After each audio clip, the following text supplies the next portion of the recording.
नमस्कार दोस्तों, welcome back to my channel security Gyan. दोस्तों, आज का विषय है सिक्योरिटी इंटरव्यू। जब कोई सिक्योरिटी जॉब के लिए इंटरव्यू देने के लिए जाते हैं तो ज़्यादातर फायर के संबंधित जो क्वेश्चन करते हैं, जो इम्पोर्टेंट क्वेश्चंस है, उसी के ऊपर मैं आज आपको जानकारी दूंगा। तो बने रहिए, पूरा वीडियो देखिए। पूरा वीडियो देखने के बाद अगर आपको अच्छा लगा तो ज़रूर इस वीडियो को लाइक कीजिए, शेयर कीजिए अपने दोस्तों के साथ। अगर आप न्यू विजिटर्स हैं तो ज़रूर इस चैनल को सब्सक्राइब कीजिए, साथ में बेल आइकन को भी प्रेस कीजिए ताकि जैसे मैं नया वीडियो अपलोड करूंगा आपके पास तुरंत नोटिफिकेशन पहुंचेगा, आप उसको सबसे पहले देख सकते हैं। तो दोस्तों, सिक्योरिटी इंटरव्यू में जो ज़्यादातर जो फायर के संबंधित क्वेश्चन पूछा जाता है, इसके बारे में तो मैं जानकारी दूंगा ही। साथ साथ सिक्योरिटी जॉब के लिए जब इंटरव्यू देने के लिए आप जाते हैं तो इंटरव्यू देने के लिए जाते टाइम आपको क्या क्या चीज़ को ध्यान रखना है, इसके संबंधित भी मैं कुछ आज इम्पोर्टेंट जानकारी दूंगा। तो ज़रूर इस वीडियो को आप पूरा तक देखिए। इस वीडियो अगर पूरा देखेंगे तो फिर फायर संबंधित जो भी क्वेश्चंस है आपको क्लियर होगा, और इंटरव्यूअर जो भी आपको फायर संबंधित क्वेश्चन करेगा आप जरूर उसका रिप्लाई दे पाएंगे। तो दोस्तों, पहला जो क्वेश्चन है वो है व्हाट इज़ फायर। फायर क्या है? तो fire is a chemical reaction of fuel, heat and oxygen. ये तीनों चीज़ जब एकत्रित होता है, उनमें जब एक रासायनिक क्रिया होता है तब जाके आग का सृष्टि होता है। फायर लगने के लिए फ्यूल चाहिए, हीट चाहिए एंड ऑक्सीजन। जब ये तीनों मिलते हैं तब जाके उसमें एक केमिकल रिएक्शन होके आग का सृष्टि होता है। दोस्तों, नेक्स्ट जो है टाइप्स ऑफ फायर। आग कितने प्रकार का है, फायर कितने प्रकार का है? दोस्तों, जैसे फ्यूल टाइप्स है उसी के ऊपर डिपेंड करके आग को 6 टाइप्स मतलब भाग किया जाता है। तो class A, class B, class C, class D and class E and F. तो क्लास ए सॉलिड फायर, जैसे कागज, कपड़ा, देन लकड़ी, तो ये सारे चीज़ में आग लगने से जो सॉलिड चीज़ है उसको क्लास ए फायर बोला जाता है। Then class B liquid fire, जो लिक्विड में आग लगता है, जो लिक्विड फ्यूल है जैसे पेट्रोल, डीजल, केरोसिन एक्सेट्रा, उसमें अगर आग लगेंगे तो क्लास बी फायर है। Then class C gaseous fire, gas में अगर आग लगता है तो फिर उसको गैसियस फायर बोला जाता है, that is class C fire. D is metal fire, कोई धातु में आग लगता है तो फिर उसको हम मेटल फायर बोलते हैं। तो next is E fire, that is electrical fire. Electric के कारण अगर कोई आग लगता है तो इलेक्ट्रिक फायर है। Then F, that is fat related fire, जैसे edible oil, then butter, then cheese. कोई फैट की द्रव्य में अगर आग लगता है तो फिर वो क्लास एफ फायर होता है। तो दोस्तों, चलिए next, what is fire extinguisher. तो ज़्यादातर ये पूछा जाता है कि फायर एक्सटिंग्विशर क्या है। तो फायर एक्सटिंग्विशर एक पोर्टेबल डिवाइस है जिसके द्वारा हम आग को, जो छोटा आग होता है, जो इनिशियल आग होता है, उसको हम बुझाते हैं उसी डिवाइस से। तो फायर एक्सटिंग्विशर एक पोर्टेबल डिवाइस जो कि हम आग बुझाने के लिए ये काम आता है। हिंदी में अग्निशमन उसको बोला जाता है। तो दोस्तों, next types of fire extinguisher.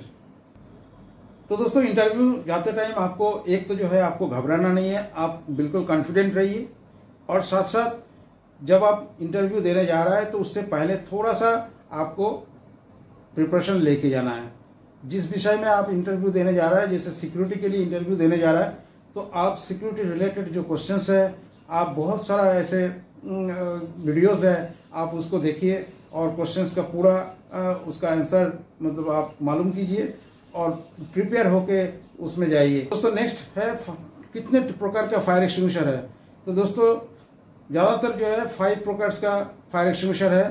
तो 5 प्रकार में जैसे वाटर टाइप हो गया एक, दूसरा हो गया गैस टाइप, तीसरा हो गया फोम टाइप, चौथा हो गया ABC powder type, that is DCP dry chemical powder, and fifth हो गया वेट केमिकल। तो दोस्तों, नेक्स्ट आपको मेथड्स ऑफ एक्सटिंग्विशिंग। तो एक्सटिंग्विशिंग मेथड क्या है, आप कैसे आग को कैसे बुझाते हैं।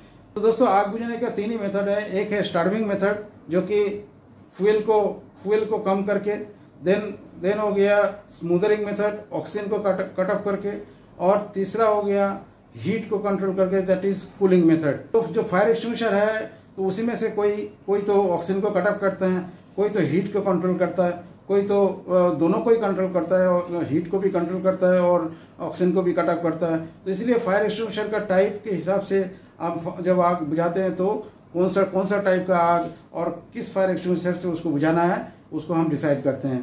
तो दोस्तों नेक्स्ट जो है, what is best extinguisher to extinguish electrical fire. ज़्यादातर ये इमरजेंसी सर्विसेज अगर जरूरत पड़े तो फिर उनको बुलाना पड़ता है। तो क्या क्या इमरजेंसी सर्विसेज हैं, जैसे फायर ब्रिगेड हो गया, पुलिस हो गया, देन डिजास्टर मैनेजमेंट टीम हो गया, अगर जरूरत पड़े तो एनडीआरएफ को भी बुलाया जा सकता है। इमरजेंसी सर्विसेज क्या क्या है तो उसको आपको पता होना चाहिए।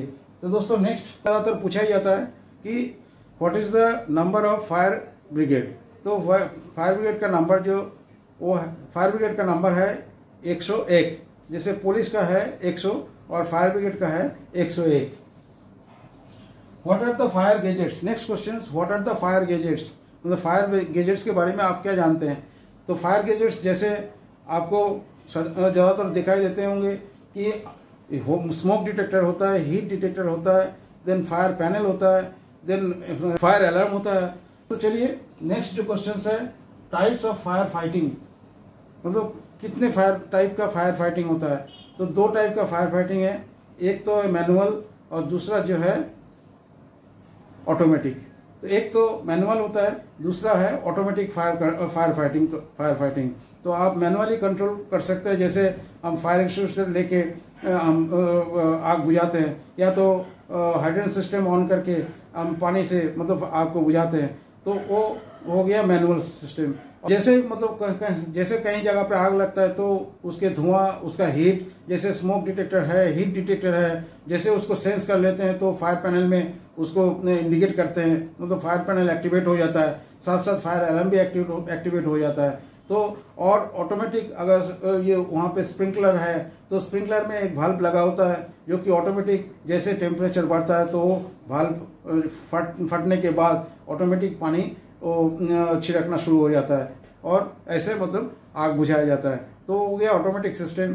तो दोस्तों next, what is the importance of assemble point. तो दोस्तों ये बहुत ही वाइटल क्वेश्चन है, असेंबल पॉइंट का इम्पोर्टेंस क्या है। तो असेंबल पॉइंट वो होता है जो जगह एक सेफ जोन होता है, जब आग लगता है तो सभी जो जानते हैं कि असेंबल पॉइंट जो सेफ जगह है वहाँ पे जाके इकट्ठा हो जाने का। तो और साथ साथ एक जोन होता है दैट इज रिफ्यूजी जोन, जहाँ पे जैसे बूढ़े बच्चे, देन आपका pregnant lady, then physically challenge जो लोग हैं, तो उनको सारे एक जगह पे अलग say that is refugee point वहाँ पे इकट्ठा किया जाता है। तो इसीलिए ये असेंबल पॉइंट है जो एक तो सेफ जोन होता है और दूसरा होता है वो असेंबल पॉइंट में जब इकट्ठा होता है तो काउंटिंग किया जाता है सिक्योरिटी द्वारा कि कितने बंदा मतलब कितने पर्सन्स और अंदर है जो कि फंसे हुए हैं। तो इसका इम्पोर्टेंस यही है। तो दोस्तों नेक्स्ट जो पॉइंट है, व्हाट इज पास। ये पास एक फार्मूला है जो फायर एक्सटिंग्विशर ऑपरेट करते हैं, तो ये पास फार्मूला से हम ऑपरेट करते हैं। Pass, P stand for pull the pin, A stand for aim the base of fire, मतलब आग जहाँ से सृष्टि होता है, जहाँ मतलब बेस है उनका, उसी में आपको एम करना है। देन स्क्वीज द लीवर, आपको लीवर को स्क्वीज करना है। और देन स्वाइप, मतलब next S is swipe means, तो आप उसको साइड बाय साइड उस जो भी फायर एक्सटिंग्विशर आप यूज कर रहे हैं उसको साइड बाय साइड आप उसको ऑपरेट कीजिए। तो दोस्तों नेक्स्ट जो क्वेश्चन है, what is the colour code of fire. ये तो मीन्स कहीं ना कहीं आग लगा हुआ है, इसीलिए कलर कोड बता रहा है कोड रेड। तो इसलिए कोड रेड जैसे ही मतलब सबको पता चलता है, तो फिर जैसे सिक्योरिटी पर्सन को पता चलता है कोड रेड है, तो दैट मीन्स कहीं ना कहीं आग लगा हुआ है, इसीलिए वो मैसेज दे रहा है कलर कोड रेड। तो दोस्तों ये कलर कोड बहुत इंपॉर्टेंट है, क्योंकि आग लगने से अगर आप शाउट करेंगे फायर करके तो सारे पैनिक में आ जाएंगे और भागादौड़ी मच जाएगा, उसमें ज़्यादा प्रॉब्लम होगा आग बुझाने में, और ज़्यादातर जो है इंजरी भी उसमें बढ़ सकता है। What is PPE kit. Next जो है व्हाट इज़ पीपीई किट, जो कि पर्सनल प्रोटेक्टिव इक्विपमेंट होता है। तो ये पर्सनल प्रोटेक्टिव इक्विपमेंट, जैसे आग लगते हैं तो फिर आग के सामने जाने के लिए हम मास्क लगाते हैं, देन ग्लोव्स लगाते हैं। तो ये प्रोटेक्टिव मतलब खुद को प्रोटेक्शन देने के लिए ये जो आइटम्स होता है तो उसको ही पर्सनल प्रोटेक्टिव किट बोला जाता है। ये ज़्यादातर फेमस हुआ जब कोविड के टाइम पीपी किट पहन के डॉक्टर नर्स जो कि सर्विस देते थे। जैसे कंस्ट्रक्शन साइट में helmet, safety shoes, safety belt, ये सारे चीज़ पीपी किट बोला जाता है। तो ये इम्पोर्टेंट है, आपको पूछ सकता है कि पीपी किट क्या चीज़ है, तो इसको पर्सनल प्रोटेक्शन के लिए ये इस्तेमाल किया जाता है। तो दोस्तों next, what are the reasons of fire. जैसे इम्प्रॉपर हाउसकीपिंग होता है, मीटर बॉक्स जहाँ पे होता है उसके नीचे अगर आपने पेट्रोल डीजल का टीना रख लिया, जैसे किचन में आपने लीकेज गैस सिलेंडर रख लिया, या तो जो गैस सिलेंडर जो अच्छा है वो भी अगर रख लिया, तो जो चीज़ जहाँ पे रखना चाहिए वहाँ होना चाहिए ताकि सेफ्टी हमें बजाय रहे, सेफ्टी हमें रहे। तो इसलिए ये एक रीज़न है जो कि इम्प्रॉपर हाउसकीपिंग। दूसरा है मेंटेनेंस अगर ठीक से नहीं होगा, कोई चीज़ कई दिनों से अगर उसको मेंटेन नहीं, सर्विसिंग नहीं है तो फिर उसमें आग लग सकता है। तीसरा जो है एक्सेसिव हीट, कोई कुछ ज़्यादा गर्म हो रहा है तो उससे भी आग लग सकता है। चौथा जो है इलेक्ट्रिकल कॉज, जैसे शॉर्ट सर्किट, ओवरलोडिंग, ओवरहीटिंग, ये मतलब कारण बनता है आग लगने का। तो नेक्स्ट जो है वो है केमिकल रिएक्शन, इसके कारण भी आग लगता है। चौथा जो नेक्स्ट जो है दोस्तों वो है पब्लिक अवेयरनेस। अगर पब्लिक को पता नहीं है कहाँ पे नेकेड लाइट लेके जाना मना है, और ये स्मोकिंग करना मना है, मोबाइल फ़ोन यूज़ करना मना है, अगर लैक ऑफ अवेयरनेस रहेगा तो फिर आग लगने का खतरा है। और नेक्स्ट जो कारण है लास्ट वो है आर्सन, जो कि जानबूझ के किसी ने आग लगाया है वो, तो ये कारण होता है जो कि आग लगने का। तो दोस्तों next, what is the PS system. ये पीएस सिस्टम क्या है। जैसे आग लगता है तो सिक्योरिटी कंट्रोल रूम में जो एक पीएस सिस्टम होता है उसमें से अनाउंसमेंट होता है कि कहाँ से कौन सी रास्ता से, कि कहाँ एग्जिट है, कहाँ किस तरफ आपको जाना है। तो ये सारे जो इंस्ट्रक्शंस है तो वो पीएस सिस्टम द्वारा सबको दिया जाता है। तो उस पीएस सिस्टम एक बहुत ही इम्पोर्टेंट है उस टाइम, ताकि लोगों को ज़्यादा से ज़्यादा लोगों को सेफ जोन में पहुंचाया जा सके और उनको एक मतलब सुरक्षित रख सके। तो इसलिए पीएस सिस्टम भी एक इम्पॉर्टेंट सिस्टम होता है जो कि अनाउंसमेंट के लिए यूज़ किया जाता है। तो दोस्तों उम्मीद करता हूँ ये जितना सारा क्वेश्चंस मैंने और उसके साथ साथ जो भी आंसर मैंने दिया आपको अच्छा लगा और आपको कुछ सीखने को मिला। ये हेल्पफुल तो रहेगा ही आपको इंटरव्यू के लिए। इंटरव्यू हॉल में प्रवेश करने से पहले परमिशन लेके प्रवेश कीजिए, ये एक इम्पॉर्टेंट पॉइंट है। दूसरा जो है आपका बॉडी लैंग्वेज, आप अपना बॉडी लैंग्वेज को ठीक रखिए।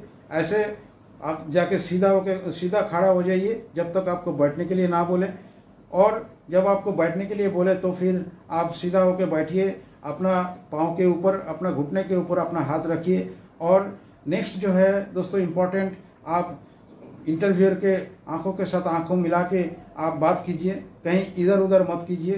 तो दोस्तों और एक इम्पॉर्टेंट आपका बोलने का तरीका जो आप बताते हैं, जैसे आप रिप्लाई देंगे तो पोलाइटली आप रिप्लाई देंगे और मुस्कुराते हुए रिप्लाई देंगे। तो दोस्तों चलिए, उम्मीद करता हूँ ये सारा जो जानकारी मैंने आपसे शेयर किया about interview, specially on fire के बारे में कौन सा क्वेश्चन आपको पूछ सकता है, और नॉर्मली जो मोस्टली मतलब ज़्यादातर पूछा जाता है वो उसके बारे में मैं आपको आज जानकारी दिया। तो अगर आपको अच्छा लगा तो जरूर इस वीडियो को लाइक कीजिए, शेयर कीजिए अपने दोस्तों के साथ। अगर आप न्यू विजिटर्स हैं तो जरूर इस चैनल को सब्सक्राइब कीजिए, साथ में बेल आइकन को भी प्रेस कीजिए, ताकि जैसे ही मैं नया वीडियो अपलोड करूंगा आपके पास तुरंत नोटिफिकेशन पहुंचेगा, आप उसको सबसे पहले देख सकते हैं। तो थैंक यू दोस्तों, thank you very much for watching. फिर मिलते हैं नेक्स्ट वीडियो पे एक नया जानकारी के साथ। तब तक के लिए बाय एंड जय हिंद।